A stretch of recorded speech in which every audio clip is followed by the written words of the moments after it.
오늘 함께 읽으실 하나님의 말씀은 사무엘상 11장 1절에서 15절의 말씀입니다. 암몬 사람 나하스가 올라와서 길앗 야베스에 맞서 진침해 야베스 모든 사람들이 나하스에게 이르되 우리와 언약하자. 그리하면 우리가 너를 섬기리라 하니 암몬 사람 나하스가 그들에게 이르되 내가 너희 오른 눈을 다 빼야 너희와 언약하리라. 내가 온 이스라엘을 이같이 모욕하리라. 야베스 장로들이 그에게 이르되 우리에게 이레 동안 말미를 주어 우리가 이스라엘 온 지역에 전령들을 보내게 하라. 만일 우리를 구원할 자가 없으면 내게 나아가리라 하니라. 이에 전령들이 사울이 사는 기브아에 이르러 이 말을 백성에게 전하매 모든 백성이 소리를 높여 울더니 마침 사울이 밭에서 소를 몰고 오다가 이르되 백성이 무슨 일로 우느냐 하니 그들이 야베스 사람의 말을 전하니라. 사울이 이 말을 들을 때에 하나님의 영에게 크게 감동되매 그의 노가 크게 일어나 한 겨리의 소를 잡아 각을 뜨고 전령들의 손으로 그것을 이스라엘 모든 지역에 두루 보내어 이르되 누구든지 나와서 사울과 사무엘을 따르지 아니하면 그들의 소들도 이와 같이 하리라 했더니 야훼의 두려움이 백성에게 임함에 그들이 한 사람같이 나온지라. 사울이 베색에서 그들의 수를 세어보니 이스라엘 순이 30만 명이요 유다 사람이 3만 명이더라. 무리가 와 있는 전령들에게 이르되 너희는 길르앗 야베스 사람에게 이같이 이르기를 내일 해가 더울 때에 너희가 구원을 받으리라 하라. 전령들이 돌아가매 야베스 사람들에게 전하매 그들이 기뻐하니라.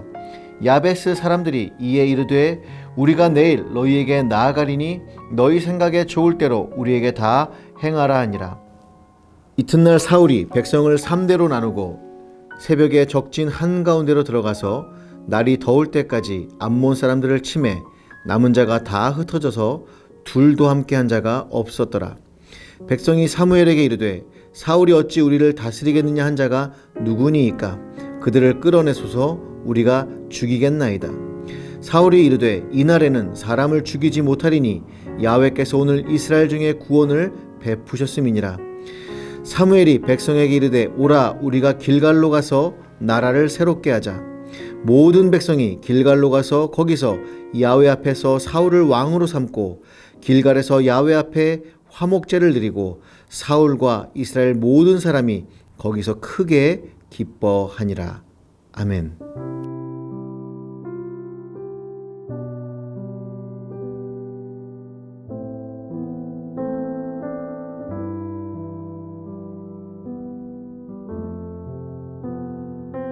할렐루야. 여러분의 성김이 노상진 목사입니다.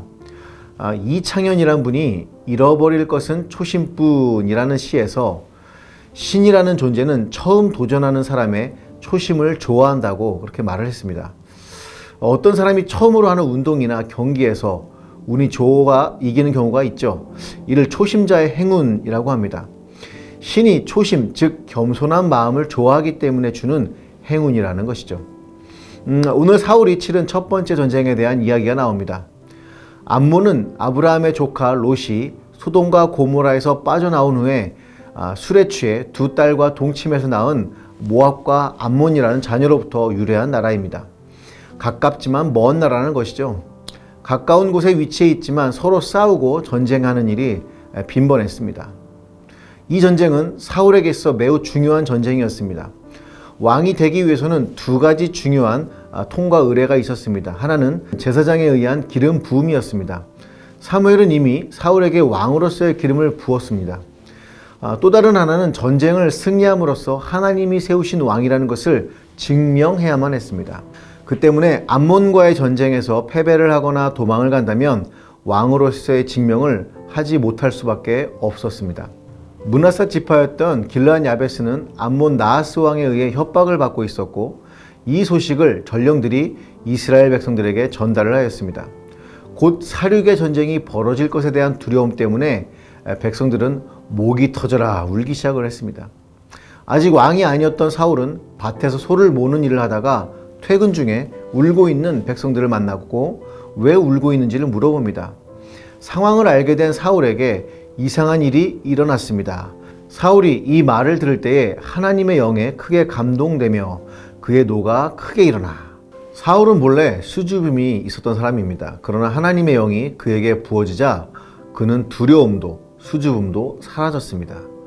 백성들에 대한 긍휼함으로 인해 험한 전장에 뛰어들게 된 거죠. 물론 암몬 나하스와의 전쟁에서 사울은 승리를 하고 길갈에서 사무엘과 함께 새로운 나라를 세우게 됩니다. 저는 이 장면을 보면서 하나님과 사무엘이 나중에 사울이 타락했을 때 얼마나 가슴이 아팠을까를 생각해 보았습니다. 왜냐하면 사울의 초심은 하나님이 그를 선택하신 이유를 알 수 있게 하기 때문입니다. 그는 자신을 왕으로 인정하지 않았던 사람들을 공격하지 않았습니다. 백성들이 우는 모습에 긍휼한 마음이 들었고 용감하게 자신을 투신해서 백성들을 구했습니다. 그는 자신의 마음보다 하나님이 먼저였던 것 같습니다. 오늘 본문에서도 암몬의 나하스를 이긴 것이 하나님의 구원임을 정확하게 인식하고 있었습니다. 이스라엘에게 새로운 희망을 준 멋진 초심자 왕이었죠. 하나님은 이러한 초심을 가진 신인 사울을 너무너무 사랑하셨습니다. 2022년 초에 어떤 마음으로 시작하셨나요? 하나님과 더 가까이 가고 싶었던 분들도 있었을 것이고 아니면 다른 계획에 꼭 도전해야지 했던 분들도 있었을 겁니다. 예수님 처음 믿었던 마음들이 혹시 기억나시나요? 그 뜨거웠던 마음들이 있었던 추억의 기도원, 수련회가 떠오르진 않으신가요? 하나님은 초심을 잃지 않는 성도들을 좋아하시는 것 같습니다. 믿음이라는 단어가 가지고 있는 의미가 바로 이런 것입니다. 내가 잘 되고 돈도 많이 벌더라도 하나님에 대한 마음과 사람에 대한, 우리 이웃에 대한 마음이 변하지 않는 것. 지금의 어렵고 힘든 상황이 도저히 이해가 되지 않지만 하나님에 대한 신뢰가 변하지 않는 초심자처럼. 이렇게 초심을 잃어버리지 않는 사람이 하나님의 마음에 맞는 사람이란 것을 알 수 있습니다. 사울과 반대로 다윗은 추방당하고 사울의 추격을 당하는 가운데도 하나님에 대한 신뢰를 놓지 않았습니다. 신앙인에게 있어 중요한 것은 이러한 초심을 유지하는 것이 아닌가 합니다. 오늘도 서로 사랑하는 초심을 잃지 않는 하루가 되시기를 축복합니다.